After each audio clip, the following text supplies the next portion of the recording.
নমস্কার বন্ধুরা। আগামী দিন এবং আগামী সপ্তাহে র্যাডারে রাখা যাবে এরকম কয়েকটি স্টক নিয়ে ডিসকাস করব। তার আগে একটা স্ট্যান্ডার্ড ডিসক্লেমার দিয়ে রাখি, এই ভিডিওটি সম্পূর্ণ এডুকেশনাল পারপাস, এখানে কোনো রিকমেন্ডেশন দেওয়া হচ্ছে না, তাই দয়া করে এটাকে রিকমেন্ডেশন ভিডিও হিসেবে নেবেন না। আজকের প্রথম স্টক যেটা আমরা সুইং ট্রেডিং এর জন্য আমাদের র্যাডারে রাখবো সেটা হলো গ্র্যানুয়েলস ইন্ডিয়া। এই স্টকটি র্যাডারে রাখার মেন কারণ হলো তার যে প্রিভিয়াস হাই ছিল, সেই প্রিভিয়াস হাইকে কিন্তু আজকের এই ক্যান্ডেলে ব্রেকআউট দিয়েছে এবং সাথে এই জায়গাতে খুব সুন্দর ভলিউম কিন্তু দেখতে পাচ্ছি। তাহলে এখানে হাই ভলিউম ব্রেকআউট আমরা স্টকটির মধ্যে দেখতে পাচ্ছি। এরপরে প্ল্যানিং এ আসি, এই স্টকটি নিয়ে প্ল্যান কি করা যেতে পারে। এই জায়গাটাকে প্রথমে মার্ক করব আমরা, যেটা লাস্ট ট্রেডিং সেশনের হাই। সেই হাইকে ব্রেক করে যদি স্টকটি ওপরের দিকে যেতে থাকে তাহলে কিন্তু আমরা এখানে ফ্রেশ বাইং এর ব্যাপারে চিন্তা ভাবনা করতে পারবো। এটা হলো প্ল্যান এ। এবং প্ল্যান বি আমাদের কি হবে? প্ল্যান বি এর জন্য আমাদেরকে যেটা করতে হবে সেটা হচ্ছে প্রথমে এই জোনটাকে আমাদেরকে মার্ক করতে হবে, 457। কারণ হচ্ছে কি 457-এ এর আগে একটা রিজেকশন ছিল, সেই রিজেকশনকে এখানে ব্রেকআউট দিয়েছে, ব্রেকআউট দেওয়ার পর এখানে রিট্রেসমেন্ট, তারপরে আবার কিন্তু ওপরের দিকে যাচ্ছে এবং এই জায়গাতে আরো একটা ব্রেকআউট আমরা পেয়েছি। এবং সেই সাথে আমরা 21 ডে ইএমএটাকে অ্যাপ্লাই করব। কি দেখতে পাচ্ছি? 462। 462-তে 21 ডে ইএম এর হাইটা রয়েছে এবং 457-এ রয়েছে আমাদের এই সাপোর্ট লেভেল। তাহলে আমরা এখানে যদি ইনস্ট্যান্ট এন্ট্রির কথা চিন্তা ভাবনা করি, তাহলে ইনস্ট্যান্ট এন্ট্রি নিলে অবশ্যই এই 457 আমাদের একটা এসএল হবে। তাহলে গ্র্যানুয়ালস 457-এর এসএল রেখে কিন্তু বাইং এর একটা অপরচুনিটি দিচ্ছে, কিন্তু আমি কোনো রেকমেন্ডেশন দিচ্ছি না, অবশ্যই নিজের টেকনিক্যাল অ্যানালিসিস করে ডিসিশন নেবেন। নেক্সট আসছি উষা মার্টিন নিয়ে। উষা মার্টিন এর আগে ডিসকাস করেছিলাম, লং মিড টার্মের জন্য এই স্টকটি আমাদের র্যাডারে ছিল। একটা রেঞ্জ ব্রেকআউট আমরা দেখেছিলাম এই জায়গাতে, সেখানে খুব সুন্দর ভলিউমও আমরা দেখেছিলাম। তারপরে কি দেখলাম? এই জায়গাতে কিন্তু রিট্রেসমেন্ট, তারপরে বাউন্স ব্যাক দেখাচ্ছে স্টকটি।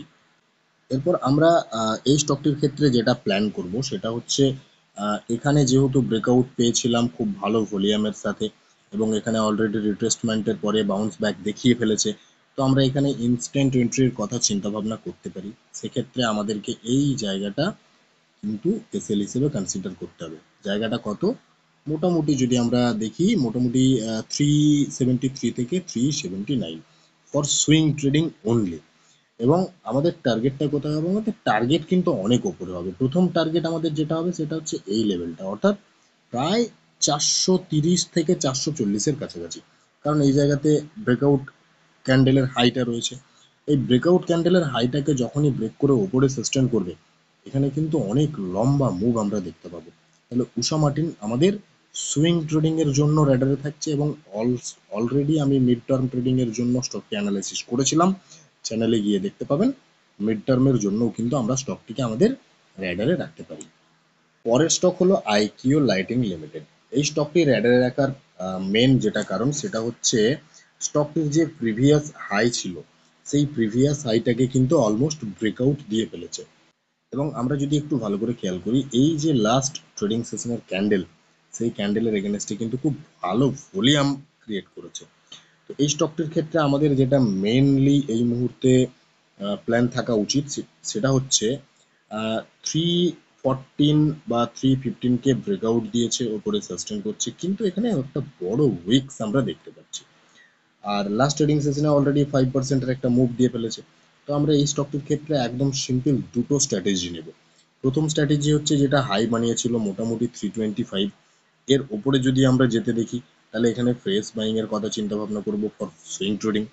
এবং যদি সেটা না হয়ে এখান থেকে একটা পুল ব্যাক দেখায়, তাহলে এই 314-এর একটু নিচে অবধি মোটামুটি এই যে লেভেলটা রয়েছে এই লেভেলের কাছাকাছি যদি এসে এখান থেকে যদি বাউন্স ব্যাক নেয়, তাহলে এই জায়গাটা কিন্তু আমাদের একটা বাইং জোন হতে পারে। তাহলে আইকিউ লাইটিং লিমিটেডও কিন্তু আমাদের র্যাডারে থাকছে। পরের স্টক টেক্স ইনফ্রা। এই স্টকটিকে র্যাডারে রাখার মেন কারণ কি? মেন কারণ হলো এই জায়গাটা দেখুন, একটা তার প্রিভিয়াস রিজেকশন ছিল, সেই প্রিভিয়াস রিজেকশনটাকে এই জায়গাতে ব্রেকআউট দিল, ব্রেকআউট দিয়ে রিট্রেসমেন্ট, তারপরে এখানে বাউন্স ব্যাক এবং 9%-এর একটা মুভ।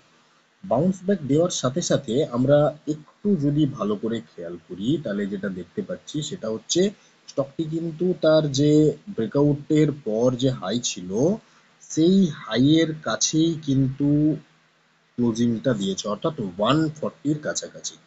তো এই স্টকটির ক্ষেত্রে আমাদেরকে যেটা মেনলি ভাবতে হবে, যেহেতু 9%-এর মুভ আমরা অলরেডি পেয়ে গেছি, ইনস্ট্যান্ট এন্ট্রি নিলে আমাদের এসএল চলে আসছে এই ক্যান্ডেলের নিচে, অর্থাৎ এই জায়গাটা।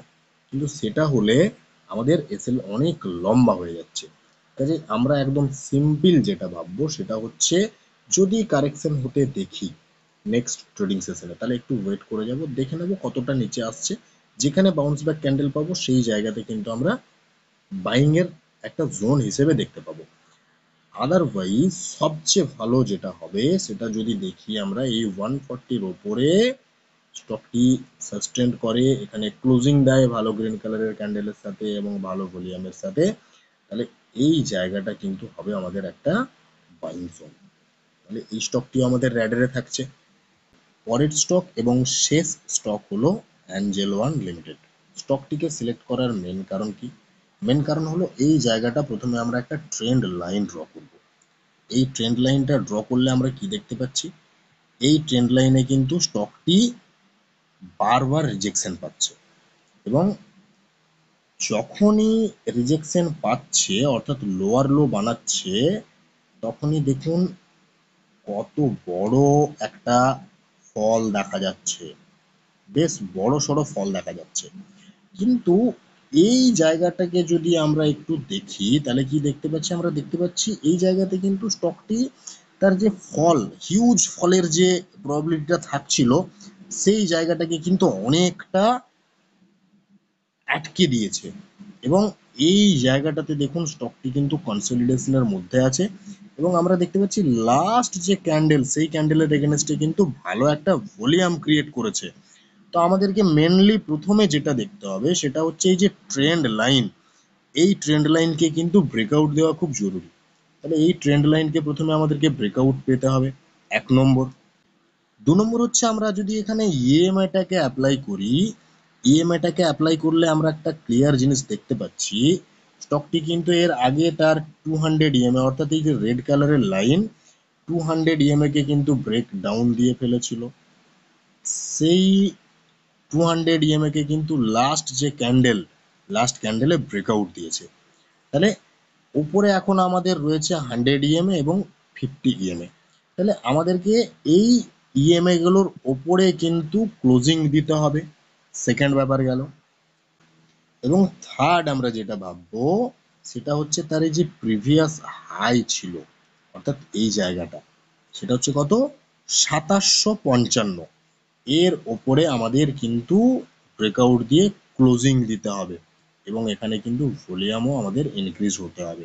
তাহলে এই তিনটি বিষয় আমরা যখন দেখতে পাবো এই স্টকটির ক্ষেত্রে, তখন কিন্তু আমরা মিড টার্মের জন্য এই স্টকটিতে আমাদের পজিশন বানানোর কথা চিন্তা ভাবনা করতে পারি।